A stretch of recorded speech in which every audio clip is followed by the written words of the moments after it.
Yo, what is up, you guys? I'm DeAndre, and this is Dre and Jay. As you can see, Javante is not with me for this video. He is very busy at the moment. So I'm gonna do this review, share my thoughts on Marvel Studios' Ms. Marvel Episode 2. Early thoughts. I'm really loving this show. It's actually, I have it ranked as one of my favorites on Disney Plus. I think it's starting out really good, really well. I just love how grounded it is. It's not. Of course, I know a lot of people want to see MCU tie-ins and how does this impact the future of the MCU, but I just think from a comic level of seeing Ms. Marvel comics translated into this adaptation for the series, I think it's been done really well so far. I think Iman Vellani is really killing it as Ms. Marvel. Now, I think the cultural homages in this series have just been astonishing so far. I love the, where they were in the mosque, or if they participated in the mosque, the little prayer.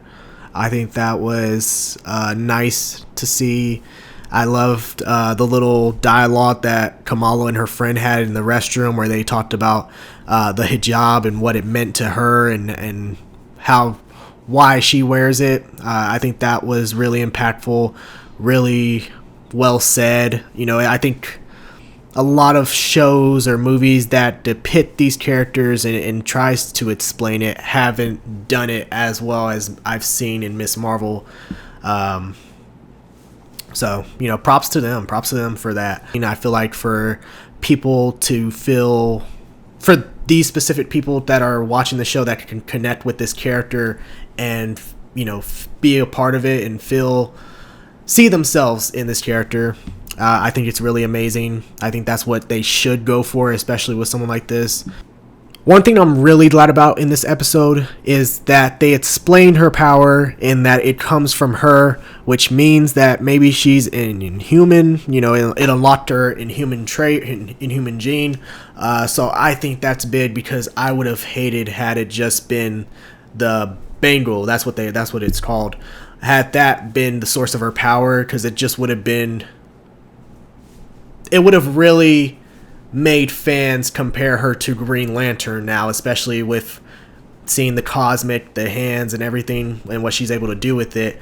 A lot of people already thought that was initially what they were trying to do or go for, was Green Lantern. And, to have the object be the source of the power would have just further established that. And I thought that it's great that there was that tease, that, foreshadowing that the power ranges inside her, and I'm glad they're doing that.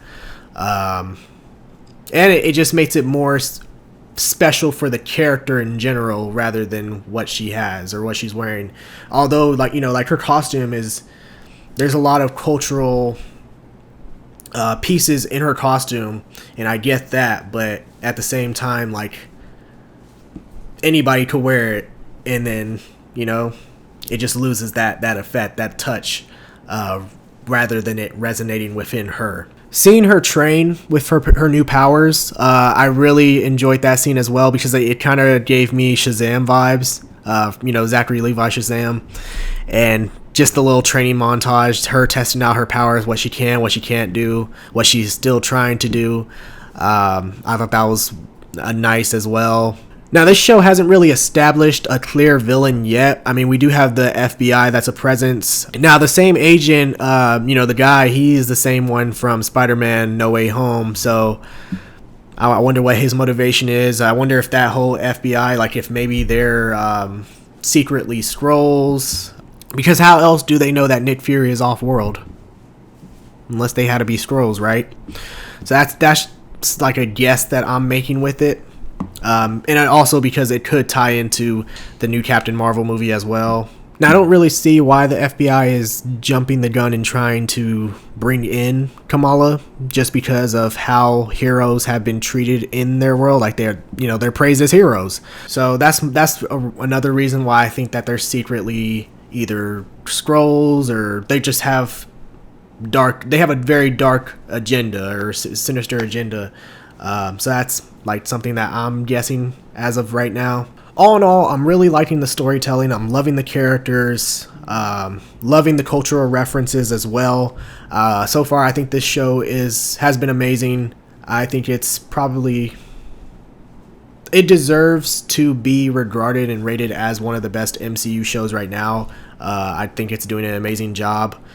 You know, I know viewership has been low, apparently. Like, I'm looking at this. It said Ms.Marvel had the lowest viewership in the first 5 days of any MCU series on Disney+.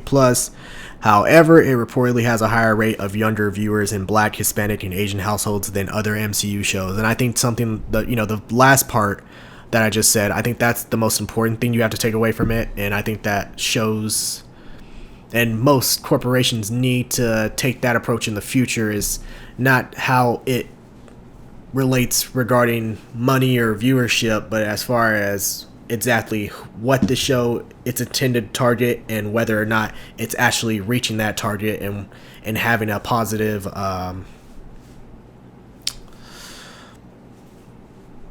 positive representation for that target audience. So I think it's doing an amazing job at that right now, and I'm looking forward to the rest of the series and what it has to offer. Alright, you guys, that'll be all for this review of Ms. Marvel Episode 2.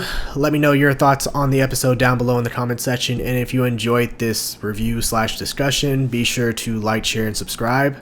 I'm DeAndre, and this is Dre and Jay. Deuces.